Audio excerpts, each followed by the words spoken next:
நகை கடன் மூலமா சாமானிய மக்கள் எந்த ஒரு பலனுமே பெற முடியாத வகையில ரிசர்வ் பேங்க் ஆஃப் இந்தியா சில ரூல்ஸ் அண்ட் ரெகுலேஷன்ஸை கொண்டு வந்திருந்தாங்க. இந்த ஒரு நிலையில மினிஸ்ட்ரி ஆஃப் ஃபைனான்ஸ் இந்த ரூல்ஸ் அண்ட் ரெகுலேஷன்ஸ்ல சில சேஞ்சஸை கொண்டு வரணும் அப்படிங்கிற வகையில சில சேஞ்சஸ் எல்லாம் சொல்லியிருக்காங்க. அந்த சேஞ்சஸ்லாம் என்னென்ன அப்படிங்கறத தான் இன்னைக்கு இந்த வீடியோல பார்க்க போறோம். ரிஃப்ளெக்ட் மணி நேயர்களுக்கு வணக்கம். நான் உங்கள் ரக்ஷயா பார்த்தி. ரிசர்வ் பேங்க் ஆஃப் இந்தியா தங்க நகை கடன்ல சில ரூல்ஸ் அண்ட் ரெகுலேஷன்ஸை கொண்டு வந்திருந்தாங்க. அது என்னென்ன ரூல்ஸ் அப்படிங்கிறது ஆல்ரெடி நம்ம சேனல்ல போஸ்ட் பண்ணியிருக்கோம். பார்க்காதவங்க பாருங்க. பட் அது என்னென்ன ரூல்ஸ் அப்படிங்கிறத நான் ரொம்ப சிம்பிளா இப்போ சொல்றேன்.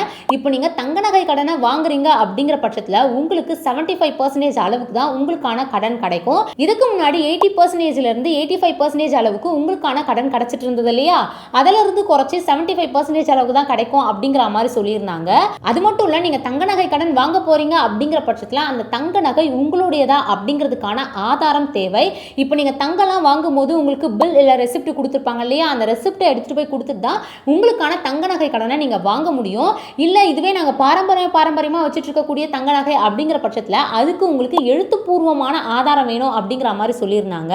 அதை தாண்டி தங்க நகை கடனுக்கு நீங்க வைக்கக்கூடிய தங்க நகை 22 கேரட் கோல்டா இருக்கணும் அப்படிங்கிற மாதிரி சொல்லியிருந்தாங்க. அப்படி இல்லை உங்ககிட்ட 22 கேரட் கோல்டு இல்லை 18 கேரட் கோல்டு தான் இருக்கு அப்படிங்கிற பட்சத்தில் உங்களுடைய 18 கேரட் கோல்ட 22 கேரட் கோல்டோட கன்வெர்ட் பண்ணி அதுக்கு என்ன அமௌண்ட் வருதோ அந்த அளவுக்கு தான் உங்களுக்கு தருவாங்க அப்படிங்கிற மாதிரி சொல்லியிருந்தாங்க. ஆட்டோமேட்டிக்கா 18 கேரட் கோல்டு 22 கேரட் கோல்டோட கன்வெர்ட் பண்ணும்போது உங்களுக்கான கோல்டோடைய மதிப்பு குறையும்.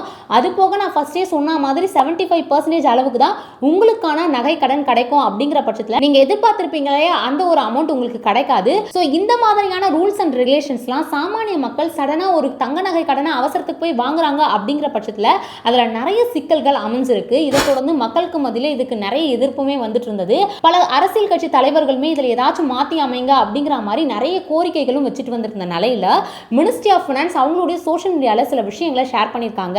அதாச்சும் ரிசர்வ் பேங்க் ஆஃப் இந்தியா கொண்டு வந்திருக்கக்கூடிய ரூல்ஸ் அண்ட் ரெகுலேஷன்ஸை நாங்கள் முழுசா அனலைஸ் பண்ணி பார்த்ததுல இந்த ரூல்ஸ் அண்ட் ரெகுலேஷன்ஸை நடைமுறைக்கு கொண்டு வரதுல சில சிக்கல்கள் இருக்கு. குறிப்பாக ஆர்பிஐ கொண்டு வந்திருக்கக்கூடிய இந்த ஒரு ரூல்ஸ் அண்ட் ரெகுலேஷன்ஸ் எல்லாமே நடுத்தர மக்களை பெருசாக பாதிக்கிற அளவில் இருக்கு. அதனால இந்த ரூல்ஸ் அண்ட் ரெகுலேஷன்ஸ் எல்லாமே 2 லட்சத்துக்கு கீழே யாரெல்லாம் கடன் வாங்குறாங்களோ அவங்களுக்கு வேண்டாம் அப்படிங்கிற மாதிரி சொல்லியிருக்காங்க. 2 லட்சத்துக்கு மேலே யாரெல்லாம் கடன் வாங்குறாங்களோ அவங்களுக்கு இந்த rules and regulations okay. But 2 லட்சத்துக்கு கீழே யாரெல்லாம் கடன் வாங்குறாங்களோ அவங்களுக்குலாம் முன்னாடி எந்த மாதிரியான ரூல்ஸ் அண்ட் ரெகுலேஷன்ஸ் இருந்துச்சோ அதே மாதிரியே இருக்கட்டும் அப்படிங்கிற மாதிரி சொல்லியிருக்காங்க.